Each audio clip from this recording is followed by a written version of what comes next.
Hello sweetie fans, today I'm going to talk to you about the Swizzels Drumstick because it's now vegan, so it's a member of the vegan apparently, though it does have palm oil in it. Ooh, naughty. So this is the Drumstick. It was introduced in 1957 by the Swizzels company. This is a bit of an odd shaped one, isn't it? A bit bumped about. And in 1957 it was introduced. And this was when the factory had been relocated to Derbyshire in the north rather than the Hackney stall that they started off with in the south. You may remember Swizzels from Parma Violets and those Love Hearts. They're a British company, so therefore these are the only sweets we can eat now that Brexit has occurred and we don't have international trade. So, and if you're vegan, this is probably your only choice. I don't know if the other was a vegan or not. But unwrapping it, in delightfully British style, you have a waxed paper container. And this should keep it fresh, but when you pull it out, it always retains a little piece of wax in the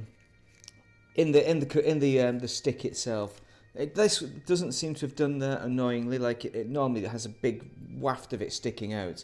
So this is the Drumstick. It's flavoured, it's original raspberry and milk flavour, but there are others. Obviously it's not vegan, it's not cow milk, it's vegan milk, so some kind of what is it? Soya, I think. So, it's a stick. It's a lolly. I'll tell you what, I'm not really tasting it there, because it takes a while to get going, so I should keep it on my gob. And if you chew on it a bit as well, that helps you get the raspberry. And you really understand what the Swizzels Matlow company is all about then.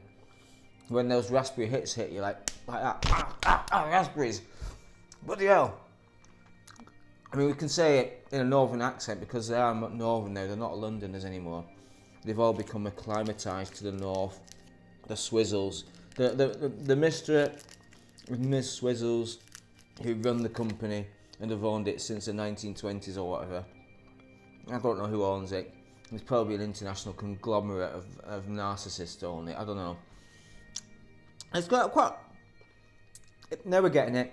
This is the nice raspberry hit. I do like it. Once you get to the raspberry stage, I think that's when it really becomes a 4 out of 5 experience for me, because you get the raspberry, you get the background layering of the milk. Is it milk?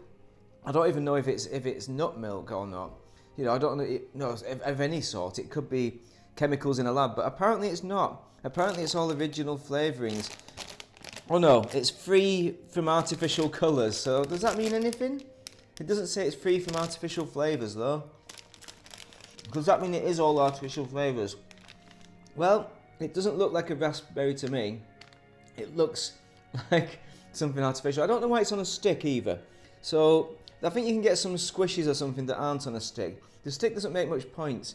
There's not much point to me, other than something to fiddle with. And ultimately distracting me from the flavour of the Drumstick, which I'm glad is now vegan, but also unglad because it's going to give me tooth decay. Do you know how I like to utilise these? When I've done a job at work and it's a good job, I like to put a lolly in my mouth and go, reward. It's a reward sweetie. But then people see me with a lolly in my mouth and think, look at that idiot. So I have to cut the lollies off and just pop them in as a sweet, and then you end up with a little bit of stick floating around your mouth as you're walking around trying not to be recognised as having just been given yourself a reward sweet. But if you don't like these, you won't like them. You'll know that. But if you're vegan and want to relive the glory days and you don't care about palm oil, then this could be the sweet for you. Thank you very much for watching. Have a great day. Especially you, Mr. and Ms. Swizzels.